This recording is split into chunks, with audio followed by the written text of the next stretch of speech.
पृष्ठ नंबर है 48, दूसरा अध्याय, श्लोक नंबर है 26।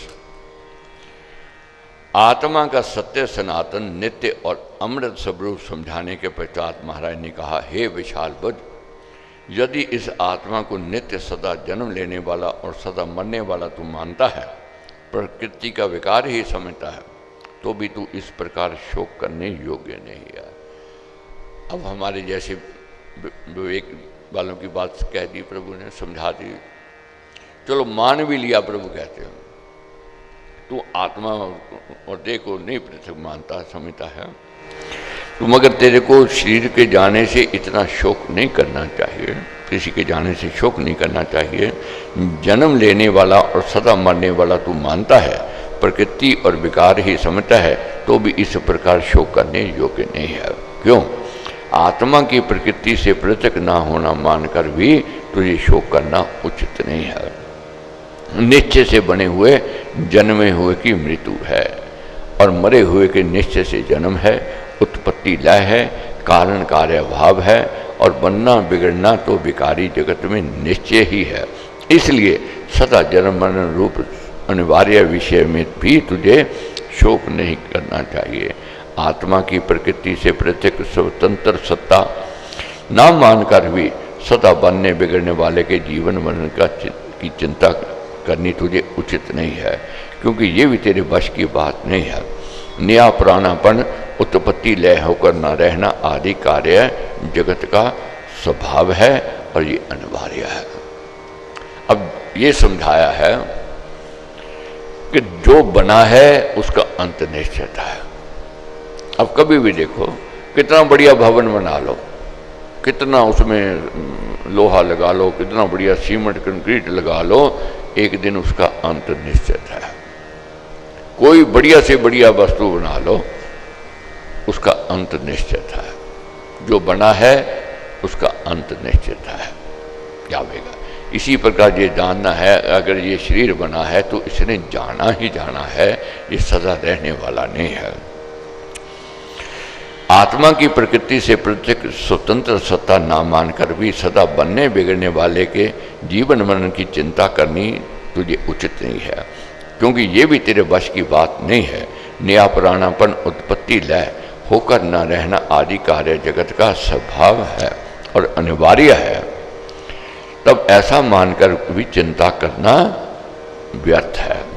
नास्तिक भाव की सारता दिखाकर आस्तिक भाव दर्शाते हुए भगवान ने कहा, हे भारत, सब प्राणी जन्म से पहले अव्यक्त होते हैं, देखे नहीं जाते, मरने के अनंतर भी प्रकट नहीं रहते, केवल मध्य में जन्म मरने के बीच जान पड़ते हैं। तब इसमें क्या अधिक रोना? रोना तो है, अधिक क्यों रोना? कोई चीज़ आपने जिससे प्रेम है, प्रीति है, कुछ हमारे हाथों से निकलती है, दुख तो होता ही है, मगर अति दुख जो होता है व्यक्ति को फिर निराशा में ले जाता है, अपने कर्तव्य से विमुख कर देता है। जन्मे मरने के बीच जो थोड़े काल का संयोग है, संबंध है, अवश्य टूट जाने वाला है। इसके लिए इतना विलाप सर्वथा व्यर्थ है। आत्मा के लिए रोना अनुचित है। मोह ममता और माया में फंसे हुए मनुष्य प्राय शरीर से प्रवृत्त आत्मा नहीं समझते।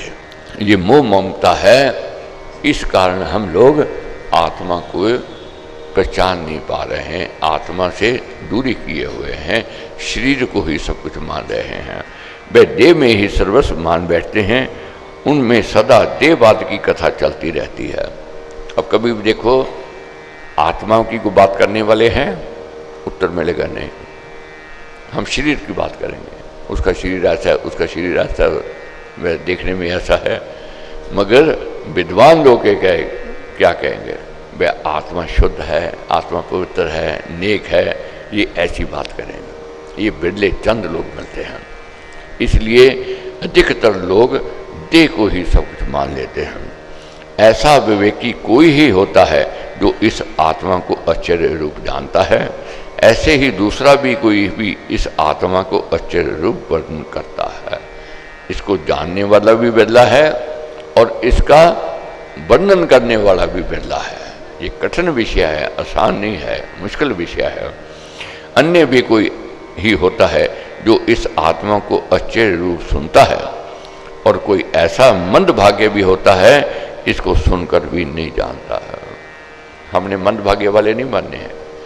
सुनकर पढ़ करके भी फिर ना इसको जाने तो समझो ये मंदभाग्य की बात है, बदकिस्मती की बात है। बहुत सरल भाषा में महाराज ने समझाया है, हमें दिखाया है।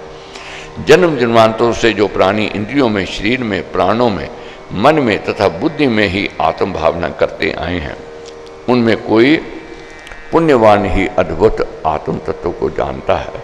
वह उत्तम पुरुष ही बिरला ही होता है जो श्रोताओं के सम्मुख आत्मा के अद्भुत रूप का वर्णन करता है। सत्संग में आश्चर्य रूप आत्मा का वर्णन सुनना भी किसी पुण्यकर्मी का ही काम है। तो क्या कहा है महाराज ने, लिखा है कि श्रोताओं के सम्मुख आत्मा को अद्भुत रूप वर्णन करना ये भी पुण्य कर्मों का फल है। और सत्संग में बैठ करके इसको सुनना, इसका अध्ययन करना, ये भी बहुत पुण्य कर्मों का फल है। आप जब हम यहाँ पर बैठे हैं, हम नहीं बैठे, हमारे पुण्य कर्म हमारे लेकर के आए हैं, सात्विक वृत्ति हमारे यहाँ लेकर के आई है, मालिक की रहमत, गुरु की कृपा हमें यहाँ लेकर के आई है।